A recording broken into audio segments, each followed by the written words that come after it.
It seemed like just yesterday that you were bringing your new baby home from the hospital. Now she's leaving for college, or that first job away from home, or maybe to get married and move into a home of her own. No matter what the reason, the last child leaving home is an anxious time for both the young person and the parents left behind. Will the young person be okay? And what will our lives be like now that I'm not a hands-on mom or dad anymore? Wendy Aronson knows how it feels. She's a mom with kids who left home, and she's the author of the book Refeathering the Empty Nest: Life After the Children Leave. She says the process has three stages: anticipation, launching, and resolution. The anticipation stage is just as it sounds, when we're preparing and anticipating for the young adults to leave.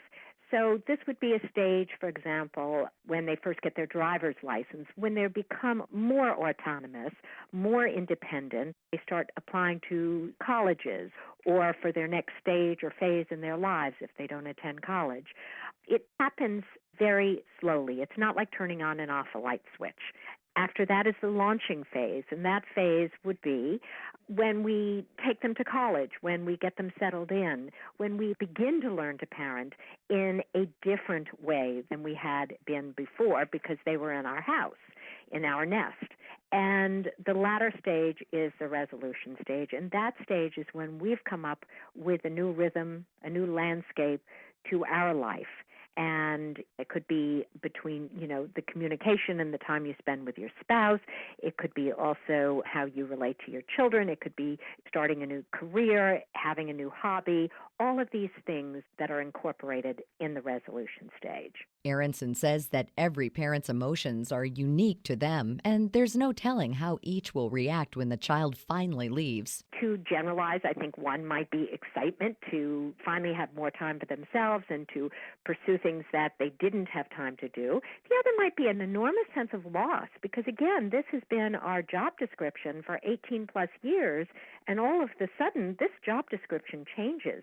Sometimes people don't know how to redefine themselves or how to use this time in a way that they are really going to enjoy life. Then there are other people who are really scared. That's another common feeling, scared what their life is going to be like, but also concerned about their children. What's it going to be like for them to be out on their own? So scared and anxiety, I would couple them often together. She says that she doesn't believe that the empty nest syndrome really exists, but some parents can feel the loss more deeply. So if you are finding yourself really, difficulty getting up in the morning or difficulty going to sleep or really a functioning issue, then perhaps you need to have a look under the hood and get some help.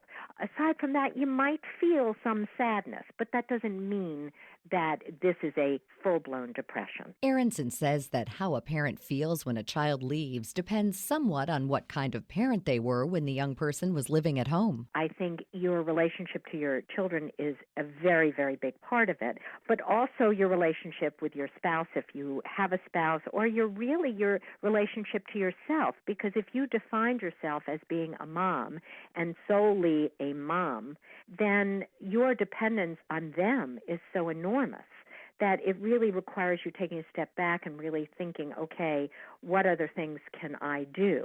If you're a more removed parent, sometimes those parents conversely feel somewhat remorse and wish they used their time differently with their children. This is so individual, but the impact of parenting your children and separating, ironically from your children is going to be often influenced by your relationship. Just anticipating that a child is going to leave the nest soon can bring about a number of different reactions in a parent.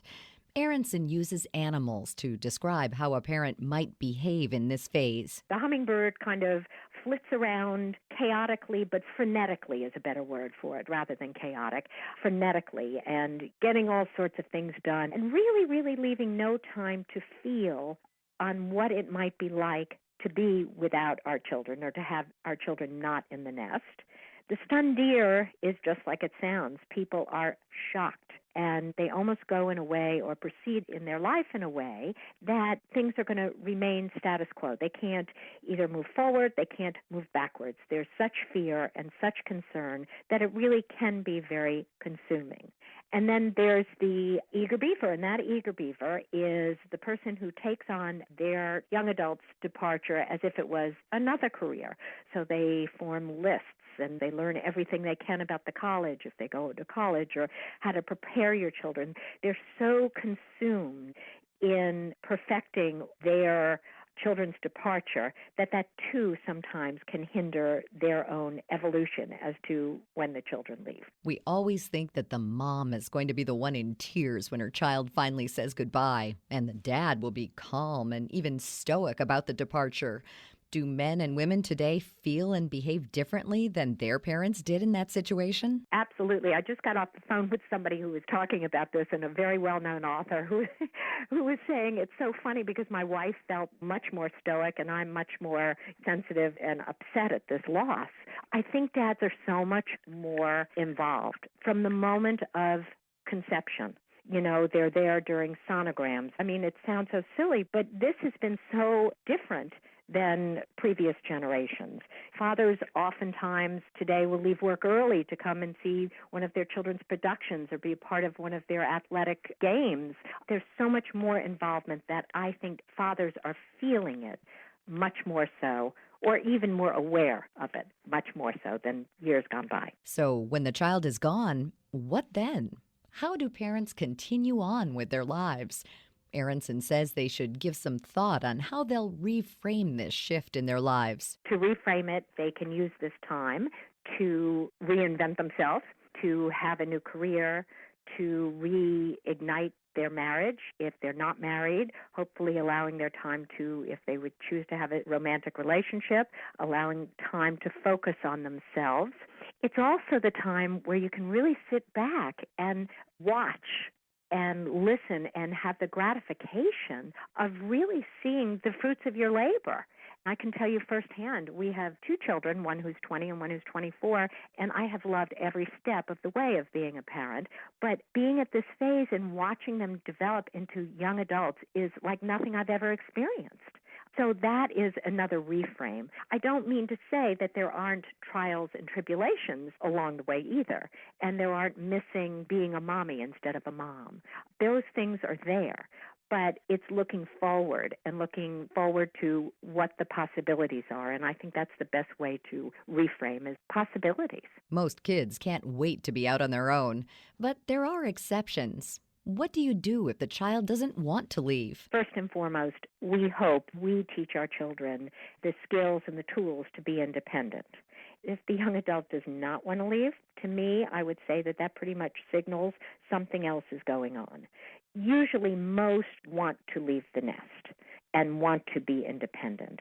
For those who don't, perhaps there is a reason why there is concern about, what will happen if they're on their own. And conversely, the parents perhaps were not thinking ways to help prepare their children to be, or their young adult, to be on their own. It is important that we teach our children to be independent. And again, that doesn't happen overnight. It's a process. And that process can, even if they do leave, sometimes parents have a really difficult time separating and allowing their children the space to be independent. Aronson says that preparing for the inevitable departure of the children is also a process, and one that parents should think about seriously long before the final goodbyes. She adds that they shouldn't think of their nest as being empty, rather that it's evolving into something new, different, and exciting. You can find more information about the process of letting a child go and reframing your life after they're gone in Wendy Aronson's book, Refeathering the Empty Nest, available in stores and online. She also invites listeners to her website at wendyaronsson.com. To learn more about all of our guests, log on to our site at viewpointsonline.net. You can find archives of past programs there and on iTunes and Stitcher. Our show is written and produced by Pat Reuter. Our production directors are Sean Waldron, Reed Pence, and Nick Hofstra. I'm Marty Peterson. College graduation is the culmination of students' hard work, dedication, and determination. This August, graduates of American Intercontinental University and their families will celebrate this achievement at Navy Pier in Chicago with actor Blair Underwood as their commencement speaker. Best known for his roles in the TV shows LA Law and Sex and the City, Underwood will encourage students to continue pursuing their dreams. There's no better feeling than knowing all of your dedication and hard work is paying off.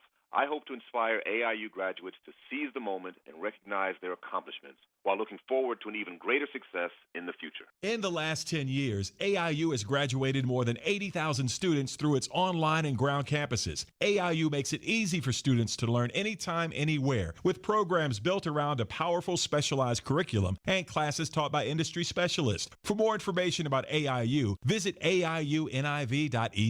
For important disclosures and information, see aiuniv.edu/disclosures.